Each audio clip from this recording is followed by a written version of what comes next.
Thank you for taking time out. Obviously, we're here to talk about The Surfer. I think I caught it back at LFF Yeah. and was sat next to somebody who was very reactive to the grosser bits, I think I would probably say, Right. which was a hoot. And now this is a film, yourself and your writer, Thomas Martin, you're both Irish. How then do you go on to create a film which is set in Australia and is kind of so steeped in, surfer culture? Yeah, well, I mean, I think like you're from the UK, right? Did you watch Home and Away or Neighbours? I love Neighbours. Exactly. So like I think everyone in Ireland kind of grew up watching Australian soaps and like Skippy and all of that. Um, and then I worked in Australia, shot some commercials there, and I've friends there, been to weddings there, and same with Tom. He's worked in Australia. He's worked on a script there. He's adapted a book there. So like we sort of have a good understanding of it. But also when I started getting into filmmaking, I really loved new wave Australian films. I'm a big Peter Weir fan, but also films like Nick Rogue's Walkabout and Ted Ketchup's um, Wake and Fright and things like Weir's Last Wave and also The Long Weekend and all those kind of films and The Plumber and these films that were kind of like lost gems, that um, not that many people had found. But when you're kind of getting into filmmaking, like these things are just so good. You find a film or you're recommended a film you watch and you're like, oh yeah, this is brilliant filmmaking, really interesting use of visual language and everything. So, and Tom was the same. So, I think there's a tradition of outsider filmmakers going to Australia and making a very Australian movie. So I didn't feel like that was an issue really. And also, I think me and Tom wanted to go on an adventure as well and make a film in Australia. And so did Nick. That was something that attracted him to it too. It's like the idea of going off the middle of nowhere in Australia and making a film. Mm. And in the credits, the protagonist is simply named as, the surfer. What prompted the decision to kind of keep him nameless, and how do you think that that helps the piece? I think because it's about identity and it's about belonging and all of these things, it kind of helps that he doesn't really have a name. Um, it's almost like he's in this weird limbo in his life, that he's searching for something.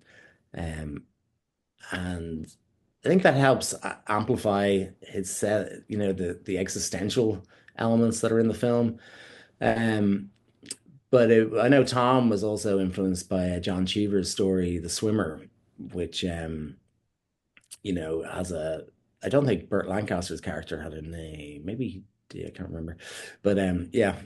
Um and actually the title of the film just being The Surfer and him not having a name also appealed to Nick when he picked it up.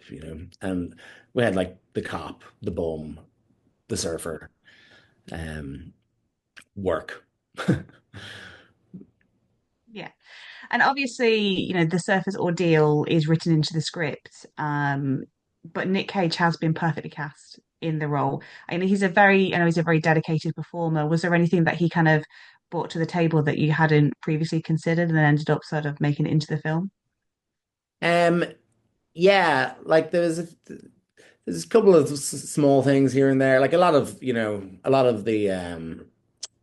dialogue in the script was written by Tom, and then Nick might change a few words here and there or rearrange things a little bit in how he thought he should deliver it. And so all of that was sort of done in prep.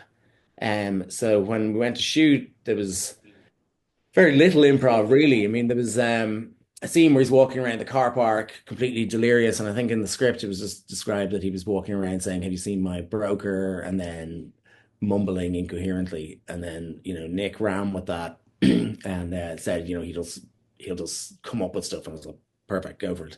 And he started going on about wanting to make his wife dinner on the balcony and cooking her clams casino and puttanesca pasta. um, all of that. Like he wasn't even sure what he was going to say. It all just kind of flowed out of him. He goes into this sort of shamanistic state, um, where you know this is internal energy that sort of flows through him. And then he had this. We had this prop rat, which we had with two rats, one for biting his hand and one for when he's smacking it against the side of a car. And in the script, he picks it up and almost takes a bite out of it. And on the day when we're shooting that, he'd already been through a lot of the scenes and he just felt that his character should keep the rat put in his pocket. So he did, and he got very attached to it. And the act, the like, art department needed the rat back and they needed to keep it in a box. And he's like, no, I need to keep it. I need it. And had this little tail flapping about out of his pocket.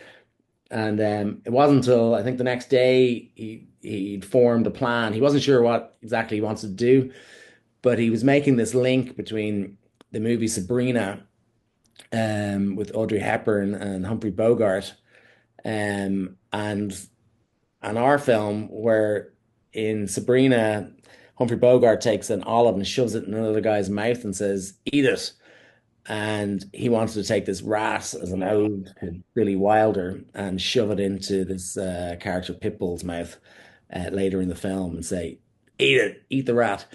So, I mean, that was something unexpected. But, he asked me, what did I think? And I thought, yeah, look, I think it sounds good. We should try it. And if it doesn't work, it doesn't work. If it works, great. We'll keep it in the film. And I remember he got in touch while we were editing and said, did the rat make it? Did eat the rat make it?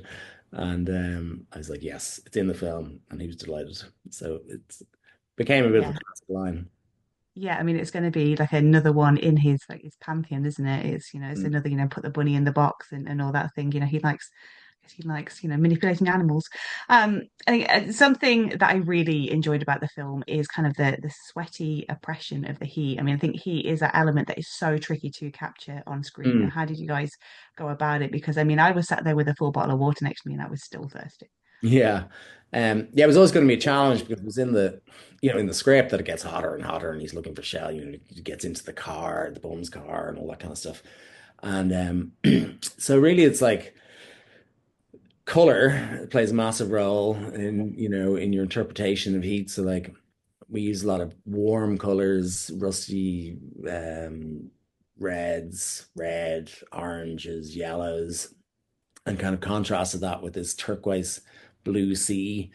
Um, and then use these vintage Panavision lenses that were very flary. So it kind of creates like a lot of lens flare that becomes quite blinding or gives a sensation of when you look into the sun and, your eyes feel kind of flary.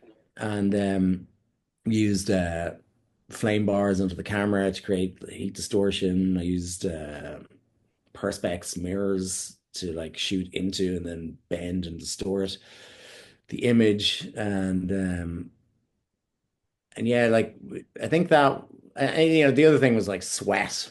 Nick's characters is like always got a layer of sweat on his face, which the flies, it's basically it's glycerin and the flies just absolutely love it. So it's just like flies all over him all the time. Um, which also works really well in creating the sense of heat, like flies and his dried lips and dried up blood and yeah, all combined, it's quite disgusting. Mm. I guess my final question, a lot of your work has an element of horror within it, but I think Mm. the horror in this one is, it's the savagery of man and, our talent for cruelty and torment. What was it about, this aspect of the human psyche that intrigued you? I think I think we can all kind of relate to these sort of existential ideas and these ideas of being trapped in a place mentally, and creating, the feeling of being trapped isn't always just like being stuck in a physical room or a place. It can be mental, where like we're trapped in behavioral loops, in relationships, our jobs and our thought processes um, and approaching all of that from this like psychological point of view that we're just in Nick's character's um, mind really throughout the film.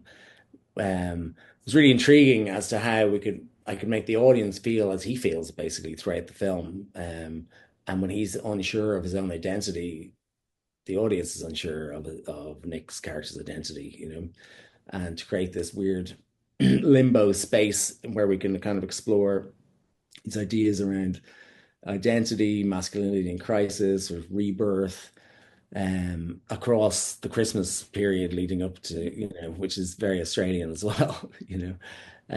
It's all good fun. And, you know, I think on one level it can be enjoyed as a, you know, psychological thriller that it has action and comedy and and all of that. But on another level, it can be analyzed and picked apart and discussed on a more cerebral level.